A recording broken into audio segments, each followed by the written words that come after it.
ನಾನು ಪೆನುಗೊಂಡದ ವಾಸವಿ ಕನ್ಯಕಾಪರಮೇಶ್ವರಿ.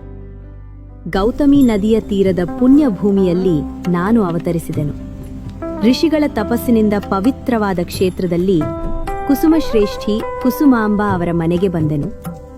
ವೈಶಾಖ ಶುದ್ಧ ದಶಮಿಯಲ್ಲಿ ನನ್ನ ಅಣ್ಣ ವಿರೂಪಾಕ್ಷ ಜೊತೆ ಜನಿಸಿದೆನು. ಧರ್ಮ ರಕ್ಷಣೆಗೆ ಬಂದ ಶಕ್ತಿಯ ಭಾಗವೇ ನಾವು. ಬಾಲ್ಯದಿಂದಲೇ ಶಿವನಾಮವೇ ನನ್ನ ಉಸಿರು. ಸಂಗೀತವು, ಶಾಸ್ತ್ರವು, ಸದಾಚಾರವು ನನ್ನ ಜೀವನ ಮಾರ್ಗ. ರಾಜಕುಮಾರಿಯಾಗಿದ್ದರೂ ಧರ್ಮವೇ ನನ್ನ ಆಯ್ಕೆ. ಸ್ತ್ರೀ ಗೌರವ ಉಳಿಯಬೇಕು, ಅಹಿಂಸೆಯೇ ಲೋಕದಲ್ಲಿ ಜಯಿಸಬೇಕು. ಇದು ನನ್ನ ಸಂಕಲ್ಪ. ಪೆನುಗೊಂಡದಲ್ಲಿ ವಾಸಿಸಿದ 714 ಗೋತ್ರದವರು ಒಂದು ಕುಟುಂಬದಂತೆ ಬದುಕಿದರು. ಅವರಲ್ಲಿ 102 ಗೋತ್ರದವರು ನನ್ನ ಧರ್ಮಕ್ಕೆ ಬೆಂಬಲವಾಗಿ ನಿಂತರು. ರಕ್ತಪಾತ ತಡೆಯಲು ಅಗ್ನಿಯನ್ನು ಆಶ್ರಯಿಸಿದೆನು. ಅದು ಅಂತ್ಯವಲ್ಲ, ದಿವ್ಯ ಪ್ರತ್ಯಕ್ಷತೆ. ಅಲ್ಲಿ ನಾನು ಅಷ್ಟದಶ ಭುಜಾಧಾರಿಯಾಗಿ ಆದಿಪರಾಶಕ್ತಿಯಾಗಿ ಪ್ರತ್ಯಕ್ಷವಾದೆನು.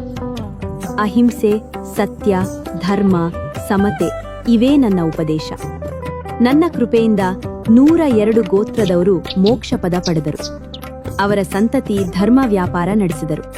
ನಾನು ದೂರದ ದೇವತೆ ಅಲ್ಲ, ಪ್ರತಿ ಸತ್ಯ ಮನಸ್ಸಿನಲ್ಲೂ ನಾನು ಇದ್ದೇನೆ.